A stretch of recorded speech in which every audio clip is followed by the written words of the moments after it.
که دودی تو بزن کسی اشکاتو نبینه.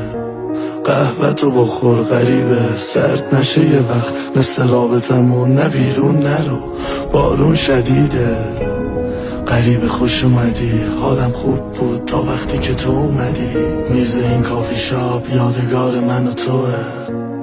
غریبه خوش اومدی. میگفتی هنر میباره از هر انگشتت، اینم یه هنر رو تنشه از سر انگشته. اسم اون روته اسم تو هم روی دستم، خاطرات منو رسما کشته. وقتی با تو بودم دیده بودی مست بشم، ندیدی الان مستم که افتادی از چشم. گفتی بودن با من شده کسرشم، یه روز میای سر خاکم باید بستشم. لالایی و من خوندم واسه تو با کیا خوابیدی، با تمرم پام بود الان به کیا پا میدی. عشق تیم بود جاهای شلوغ باشی، نه خب به اون دادی واسه من دروغ باستی. بگو الان سنگ کیا رو به سینه میزنی، یعنی اینقدر پستی، یعنی اینقدر بیرحمی. تو زیر گلوت کبود من زیر چشام بدون من یخ میزنی، الان داغی نمیفهمی. موهای صاف و قلبش پیچیده، موهای بلندش تو قلبم بقا کرد. زمین که موهاشو خیلی دوست دارم رفت و موهاشو کوتاه کردی. حرف دلمو زدم دلشو زدم انقدر دور شد که نشد فاصلهشو بدونم. یه روز پنجشنبه بود که رفت اومدم مجبور شدم که فاتحه‌شو بخونم. دیگه داره رو هستنم میکنه و میره، کی میرسه یه ضربه میزنه و میره. دلم میشکست و میپذیره میره که تنت روی تنه یکی دیگر رو میده.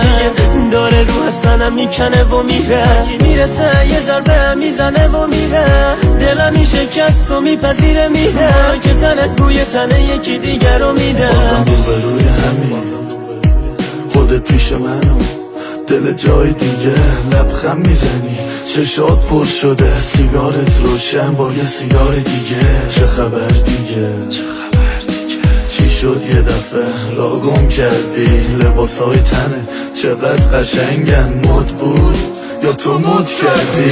یادش به خیرا چند سال پیش همینجا من و تو یکی تولدت بود.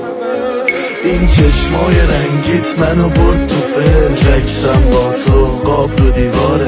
خبر نداشتی از وضع حالم، نمیدونی مگه من عشقم مرده؟ همه میدونن یه عمر عذاب دارم. اصلا تو دلم فقط یه دفعه پیش دوستات بیا دستامو بگیری، قربون بالا سری برم. حالا باید کنار همون عکسامو ببینی. تو ادعا بودی فقط ولی علی هنوز همونه که بوده، یه خط از آخر. خوش باشی بی من خدا حافظ عشق شبونه.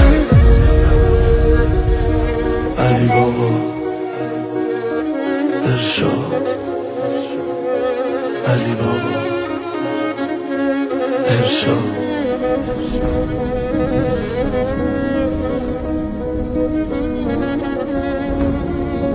تنظیم شهرام